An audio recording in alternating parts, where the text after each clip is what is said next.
I was really overwhelmed. I was so excited to be there at dawn and to actually go in and have music, that we were doing a ceremony, that we were doing it as a group.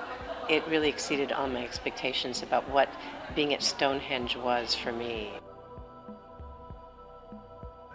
Be there when the sun was rising and against the stones, and just beautiful. I really felt like a nice sense of peace there.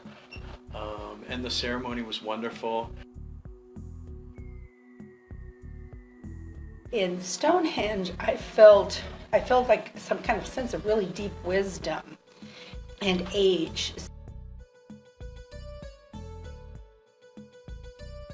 Circle and the ritual was so strong, and it was so beautifully handled. I thought that was, for me, it's all about it's the four directions, it's the ritual, it's the traditions, and it's the honouring, and I just thought that was really beautiful, and I really enjoyed that. It was a highlight.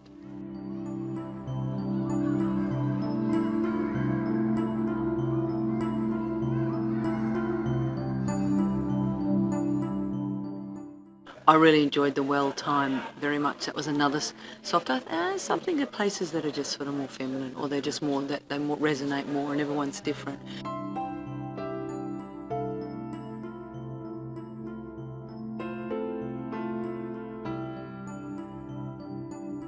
And I got to put my feet in the water at the Chalice Well, and I touched the water of others. And that was much more powerful than I expected, because I'm not into religious ritual, but those things I thought were really, really amazing.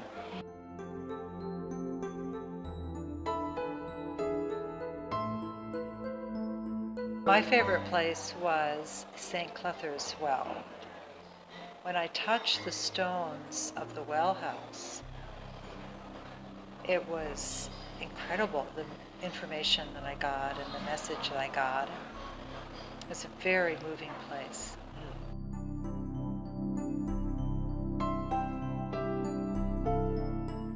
Well, one of my favorites was St. Nectan Glen. I hung a piece of cloth from a piece of clothing that I had, and said some prayers there, and it was just fantastic. Just a wonderful, in fact, really the whole walk to the Glen was just beautiful and very serene and very spiritual. Walking down that long, kind of muddy dirt trail to this wonderful place of plant and earth energy, I definitely felt the fairy spirits, and I felt them guarding and protecting me as I walked down. I was supported the whole way, and so I have a profound sense of gratitude for that place. It's mystical, and I know that when I'm home, when I want that sense of wonder and amazement, I will put myself right back there in that fairy glen. I loved walking down to the fairy glen, into the waterfalls. I felt like we had a lot of time to just be, which you don't have in life. So that was pretty special for me. And then I liked the use of the tarot, because it reminded us this is not just a sightseeing tour. This is a tour to experience the landscape. And so the tarot really helps you focus on that experiential part, and to be conscious that it's a special event to visit there. Studying tarot along the way, I felt like we were almost sending out little beams of light. Pamela, we're studying the major arcana, and today we're talking about the Justice card, and now we're talking about the swords and this and that. It was like we were doing a slight dance into the entryway of the portal to talk to her.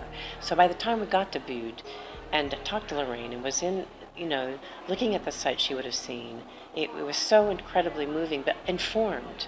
So that was really lovely. To celebrate a woman's life who was never recognised, with a group of women who are all interested in her tarot cards. But it was, even for me, I was moved to tears.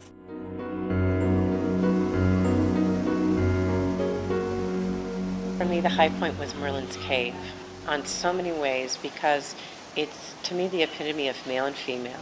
It's shaped like a vagina, and yet the force of the sea is very male, and yet it comes and goes irregularly according to the moon. A surprise for me was the wells. I didn't expect to have such reverence for them, but after the Chalice Well, each one that we visited, I found to be especially powerful. Well, I never would have been able to figure out Avebury on my own, because I can't believe that there are 4 roads going into it. So I would have shown up, looked around, but I never would have understood how big it is. Even though I've read the guidebooks that say this is how big it is, you do need someone on the ground to pick out for you the stones. That was really a nice place to go. That was a wonderful place to be, to sort of end the trip. The little thing where he showed you the sound inside of that and how it actually vibrated. It's known as the voice of the ancestors in most cultures. Those of you in the far end can probably feel that. Yeah. Yes.